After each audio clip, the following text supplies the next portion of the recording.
దుద్యాల మండలంలోని లగచర్ల గ్రామంలో జిల్లా కలెక్టర్ ప్రతీక్ జైన్, అదనపు కలెక్టర్ లింగ్యా నాయక్, కడా చైర్మన్ వెంకటరెడ్డి మొదలగు అధికారులపైన దాడి జరిగిన ఘటనపై multi zone 2 IGP Srivi Satyanarayana గారు ప్రెస్ మీట్ ఏర్పాటు చేయడం జరిగింది. కార్యక్రమంలో ఐజీపీ మాట్లాడుతూ లగచర్ల మరియు పరిసరాల ప్రాంతాల్లో టీజీఐఐసీ భూసేకరణ ప్రజాభిప్రాయం కొరకు జిల్లా కలెక్టర్, ఇతర సిబ్బంది, పోలీసు అధికారులు లగచర్ల గ్రామానికి వెళ్లి ప్రభుత్వ అధికారులు ఏర్పాటు చేసిన మీటింగ్ స్థలంలో కలెక్టర్ మీటింగ్ లో ఉండగా భోగమోని సురేష్ అనే కలెక్టర్ మరియు ఇతర అధికారులపైన దాడి చేస్తే వాళ్ళు మళ్లీ రారు అనే ఉద్దేశంతో కలెక్టర్ గాని గ్రామంలో చాలా మంది ఉన్నారు. గ్రామంలోని వచ్చిన వాళ్ళ అభిప్రాయం కూడా తీసుకోండి, వారి గ్రామంలో మీతో మాట్లాడడానికి వేచి చూస్తున్నారని కలెక్టర్ గారికి చెడు ఉద్దేశంతో తెలిపి కలెక్టర్ ని మరియు ఇతర అధికారులకు గ్రామంలోకి తీసుకెళ్లి రాళ్లతో కర్రలతో దాడి జరిపించడం జరిగిందని ఐజీపీ గారు తెలిపారు. ఇట్టి దాడి సందర్భంగా కడా చైర్మన్ వెంకటరెడ్డి, అదనపు కలెక్టర్ లింగ్యా నాయకులు తీవ్రంగా గాయపడడం జరిగింది.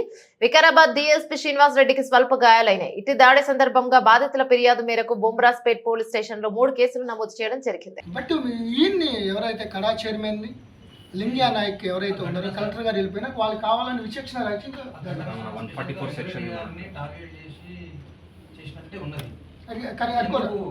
అది కూడా మేము కొంచెం మిస్ చేసారు. వాటిని కూడా చేయొచ్చు మీద దాడి, ఆయన చేయలేరు. స్పెషల్ గా ఆయన టార్గెట్ చేసి చేసారు. ఏం కారణం అది భాగం అయితే అంటే దాని ఆయన మీద ఎందుకు ఫోకస్ పెట్టారు అంటే ఇప్పుడు ల్యాండ్ కడా చైర్మన్ గారు బట్టు ఆయన ఇన్వెస్టిగేషన్ తేలుతాయండి. నెక్స్ట్ ఏం జరగకుండా అక్కడ మనం 144 సెక్షన్ గాని ఎన్ని గ్రామాలకు వర్తిస్తారు సార్? అంటే 144 అట్లా అని కాదు, మామూలు సాధారణమైన ప్రజలను కానీ, సాధారణమైన రైతులను కానీ, ఫార్మర్స్ని కానీ ఎటువంటి ఇబ్బంది కలగజేయరండి ఎవరు, పోలీసుల సైడ్ నుంచి కూడా. ఇది ఆల్ ఆఫ్ సడన్ కుట్రపూరితంగా ఒక డిస్ట్రిక్ట్ మ్యాజిస్ట్రేట్, అడిషనల్ కలెక్టర్, డిఎస్పీలు 3 ఉన్నప్పుడు కావాలని ఇన్వెస్టిగేషన్ చేసిన విధంగా కొంతమంది ఏదో దేనికోసమో ఏ అల్టీరియర్ మోటివ్తో చేశారో అనేది అర్థం కాదు. సో దాని మీద ఇప్పుడు ఎందుకంటే చాలాసార్లు కలెక్టర్ గారు వెళ్ళారు. నారాయణపేటలో కూడా కొన్ని మండలాలు ఉన్నాయండి. నారాయణపేటలో కూడా వెళ్ళారు. కొంతమంది కొంత ఇష్టం లేదంటున్నారు, కొంతమంది వచ్చారు. అదంతా నిరంతర ప్రక్రియ అండి అది.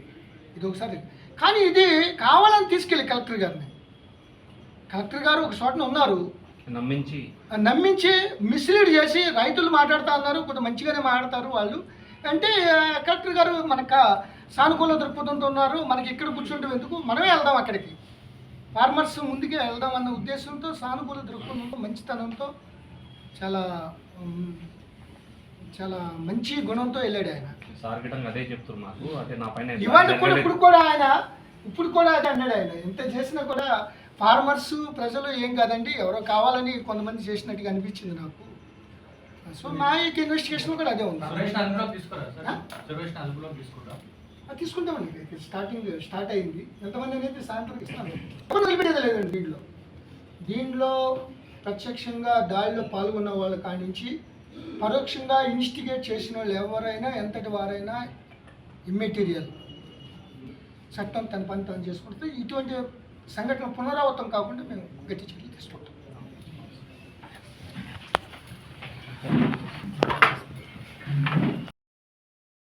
చక్కగా సిరీస్ ఆఫ్ మీటింగ్స్ పెట్టుకుని అభిప్రాయ సేకరణతో వెళ్దాం అనుకున్నారు. సో కానీ ఆల్ ఆఫ్ సడన్ వాళ్ళు వాంటెన్లీ, అంతక్రితం ఏదో ఒక వ్యక్తి అంటే ఏదన్నా అది రాజకీయంగా ఉందేమో అన్న భావంతో మేము కొద్దిగా సమయంగా పాటించాము అన్ని ఫస్ట్ నుంచి. బట్ ఈరోజు చూస్తే అది కావాలని రైతులు చేసినట్టుగా అనిపించలేదు. కంపల్సరీ అడిషనల్ కలెక్టర్ గారు ఇస్తున్నారు. మా డిఎస్పీకి దెబ్బలు తగిలినాయి కాబట్టి మా డిఎస్పీది ఒక కంప్లైంట్, మొత్తం 3 కేసులు, 3 ఇన్సిడెంట్లు. ఆ చిన్న దాంట్లోనే 3 కేసులు నమోదు చేసాం. ఇన్వెస్టిగేషన్ చేసి ఈ రోజు నుంచి యాక్షన్ తీసుకోవాలి. కలెక్టర్ సార్ ఇచ్చారు సార్ కంప్లైంట్. కలెక్టర్ గారు, అడిషనల్ కలెక్టర్ గారు బాగా తగిలినాయి కాబట్టి ఆయన ఒక కంప్లైంట్. డిఎస్పీ గారికి ఎవరైతే దెబ్బలు తగిలినాయి కలెక్టర్ గారికి జస్ట్ పుష్ చేశారు. చూస్తే ఆయన మంచిగా మాట్లాడేస్తే మీరు వెళ్ళిపోండి గో బ్యాక్ అని ఆ పుషింగ్లో వెళ్ళి ఆయన కార్యక్రమం అంతే. అది తోపులాటలో ఆ మాపు దాంట్లో వచ్చింది తప్ప. బట్ ఈయన్ని ఎవరైతే కడా చైర్మన్ని, లింగ్యా నాయక్ ఎవరైతే ఉన్నారో కలెక్టర్ గారు వెళ్ళిపోయినా వాళ్ళు కావాలని విచక్షణ రహితంగా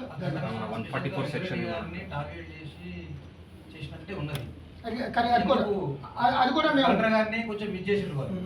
వాటిని కూడా చేయొచ్చు మీద దాడి, ఆయన చేయలేరు. స్పెషల్ గా ఆయనే టార్గెట్ చేసి చేసిండు. దానికి ఏం కారణం? అది ఇప్పుడు అది రైతు ఇన్వెస్టిగేషన్ దాడిలో తెలుస్తుంది. భాగం అయితే ఆ. అంటే దాని ఆయన మీద ఎందుకు ఇంత ఫోకస్ పెట్టారు? అంటే ఇప్పుడు ల్యాండ్ కడా చైర్మన్ అయినా కడా చైర్మన్ గారు బట్టి ఆయన ఆ ఇన్వెస్టిగేషన్ తేలుతాయండి అది. సార్ నెక్స్ట్ ఏం జరగకుండా అక్కడ ఏమైనా 144 సెక్షన్ Definitely కానీ అండి. Definitely. ఎన్ని గ్రామాలకు వర్తిస్తారు సార్? అంటే 144 అట్లా అని కాదు, మామూలు సాధారణమైన ప్రజలను కానీ సాధారణమైన రైతులను కానీ ఫార్మర్స్ని కానీ ఎటువంటి ఇబ్బంది కలగజేయరండి ఎవరు, పోలీసుల సైడ్ నుంచి కూడా. ఇది ఆల్ ఆఫ్ సడన్ కుట్రపూరితంగా ఒక డిస్ట్రిక్ట్ మ్యాజిస్ట్రేటు, అడిషనల్ కలెక్టర్, డిఎస్పీలు ముగ్గురు ఉన్నప్పుడు కావాలని ఇన్వెస్టిగేషన్ చేసిన విధంగా కొంతమంది ఏదో దేనికోసమో ఏ అల్టీరియర్ మోటివ్తో చేశారో అనేది అర్థం కాదు. సో దాని మీద ఇప్పుడు ఎందుకంటే చాలాసార్లు కలెక్టర్ గారు వెళ్ళారు, నారాయణపేటలో కూడా కొన్ని మండలాలు ఉన్నాయండి. నారాయణపేటలో కూడా వెళ్ళారు, కొంతమంది కొంత ఇష్టం లేదంటున్నారు, కొంతమంది వచ్చారు. అదంతా నిరంతర ప్రక్రియ అండి అది. ఇది ఒకసారి కానీ ఇది కావాలని తీసుకెళ్ళి కలెక్టర్ గారు ఒక చోటన ఉన్నారు, నమ్మించి మిస్లీడ్ చేసి రైతులు మాట్లాడుతూ ఉన్నారు, కొంత మంచిగానే మాట్లాడతారు వాళ్ళు. అంటే కలెక్టర్ గారు మనకు సానుకూల దృక్పథంతో ఉన్నారు, మనకి ఇక్కడ కూర్చుంటాం ఎందుకు, మనమే వెళ్దాం అక్కడికి, ఫార్మర్స్ ముందుకే వెళ్దాం అన్న ఉద్దేశంతో, సానుకూల దృక్పథంతో, మంచితనంతో, చాలా చాలా మంచి గుణంతో వెళ్ళాడు ఆయన.